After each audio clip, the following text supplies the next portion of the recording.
કોંગ્રેસના રાષ્ટ્રીય પ્રમુખ મલ્લિકાર્જુન ખડગે દ્વારા ગુજરાતીઓ અંગે કરેલા નિવેદનના વિરોધમાં ભાજપ દ્વારા વિરોધ કરાઈ રહ્યો છે। તે સુરતમાં ભારતીય જનતા પાર્ટી શહેર પ્રમુખ અને પ્રદેશ સહપ્રવક્તાએ પત્રકાર પરિષદ યોજી કોંગ્રેસ અને મલ્લિકાર્જુન ખડગે પર પ્રહારો કર્યા છે। કોંગ્રેસના રાષ્ટ્રીય પ્રમુખ મલ્લિકાર્જુન ખડગેએ કેરળની રેલીમાં ગુજરાતીઓ અંગે કરેલા નિવેદન લઈને દેશભરમાં અને ખાસ કરીને હાલ ગુજરાતમાં સ્થાનિક સ્વરાજ્યની ચૂંટણી સમયે આ મુદ્દો ગાજ્યો છે। ત્યારે મંગળવારે સુરતમાં ભાજપ દ્વારા મૌન રેલી યોજ્યા બાદ સુરત ભાજપ પ્રમુખ પરેશ પટેલ અને ગુજરાત પ્રદેશ સહપ્રવક્તા અને સુરતના માજી મેયર હેમાલી બોગાવાલાએ પત્રકાર પરિષદ યોજી હતી અને કોંગ્રેસ અધ્યક્ષ મલ્લિકાર્જુન ખડગે દ્વારા ગુજરાતીઓ અંગે કરેલા અશોભનીય નિવેદન અંગે કહ્યું હતું કે ખડગેના નિવેદનથી કરોડો ગુજરાતીઓમાં વિરોધ જોવા મળ્યો છે। કોંગ્રેસને ગુજરાતથી શું વાંધો છે તે સમજાતો નથી। અગાઉ સ્ટેચ્યુ ઓફ યુનિટીનો પણ વિરોધ કર્યો હતો। દેશના અર્થતંત્રમાં ગુજરાતીઓનો 8% જીડીપી છે અને દેશના રાષ્ટ્રપિતા મહાત્મા ગાંધી, સરદાર પટેલ, હાલમાં વડાપ્રધાન નરેન્દ્ર મોદી અને ગૃહમંત્રી અમિત શાહ ગુજરાતી છે। તે શું કામ કોંગ્રેસ ગુજરાતને ખોટી રીતે હેરાન કરી ગુજરાતીઓને આગળ આવતા હેરાન પરેશાન કરી છે તે સમજાતું નથી। પ્રથમ તો ગુજરાતી તરીકે મારો સખત વિરોધ છે।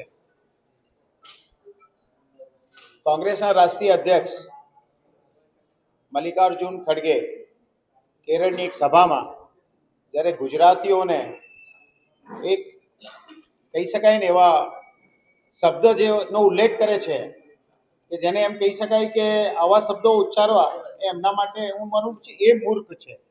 અભણ અને મૂર્ખ કોઈને કહેવું એ એક અતિશયોક્તિ છે અને જેનો વિરોધ ગુજરાતની 6.5 કરોડ લોકો ચોક્કસ જ કરશે।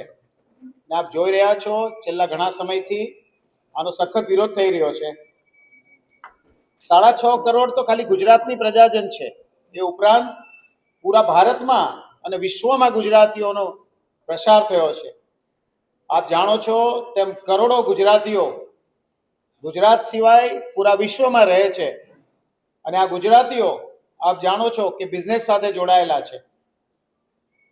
મૂર્ખ શબ્દ વાપરવો કે અભણ શબ્દ વાપરવો એટલા માટે અયોગ્ય છે કે જ્યારે ઇન્ટરનેશનલ કક્ષાએ જો ગુજરાતીઓ કામ કરી શકતા હોય તે અભણ ના હોય એ સ્વાભાવિક વાત છે। મારે ઘણી બધી વાતો આપ જાણો છો કે ગુજરાતમાં મહાત્મા ગાંધીજીનો જન્મ પણ ગુજરાતથી છે, સરદાર વલ્લભભાઈ પટેલ સાહેબનો જન્મ પણ ગુજરાતથી છે અને એમણે જે ભારત દેશ માટે બંને નેતાઓએ જે કામ કર્યું છે એ ઉપરાંત પૂરા વિશ્વમાં એમની નામના છે, એમની ખ્યાતિ છે, ત્યારે ગુજરાતીઓ માટે આવા શબ્દો વાપરવા યોગ્ય નથી। કોંગ્રેસ અધ્યક્ષ મલ્લિકાર્જુન ખડગેના ગુજરાતીઓ અંગે કરેલા નિવેદન અંગે ગુજરાત પ્રદેશ ભાજપ સહપ્રવક્તા હેમાલી બોગાવાલાએ પણ નિવેદન આપી જણાવ્યું હતું કે કોંગ્રેસના રાષ્ટ્રીય અધ્યક્ષ દ્વારા જે નિવેદન અપાયું છે તેના વિરોધમાં જણાવ્યું હતું કે આ નિવેદન અપમાનજનક અને નિંદનીય સાથે દુર્ભાગ્યપૂર્ણ છે। ગુજરાતની જનતાના આત્મસન્માનને ઠેસ પહોંચાડી છે, દેશની અખંડિતતા પર પણ પ્રહાર કર્યો છે તેમ હેમાલીબેન બોગાવાલાએ જણાવ્યું હતું। આજે આ ગુજરાત ડાયમંડ, કેમિકલ અને ટેક્સટાઇલ જેવા મહત્વના ક્ષેત્રોમાં દેશનું એક લીડર સ્ટેટ બનીને ઉભરી રહ્યું હોય અને વિશ્વમાં એ પોતાની એક આગવી ઓળખ ઊભી કરી રહ્યું છે।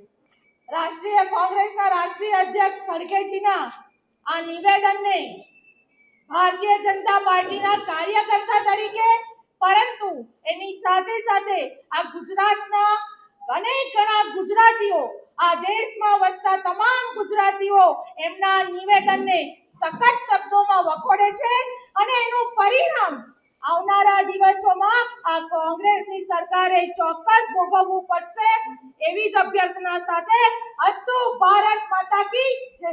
આ તો સ્થાનિક સ્વરાજ્યની ચૂંટણી સામે કોંગ્રેસના રાષ્ટ્રીય અધ્યક્ષ ખડગે દ્વારા ગુજરાતીઓ અંગે કરેલા નિવેદન લઈને આ વખતની ચૂંટણીમાં ભાજપ આ જ મુદ્દાને જોરશોરથી ઉઠાવી રાજકીય માહોલ ગરમ રાખશે તેમ લાગી રહ્યું છે।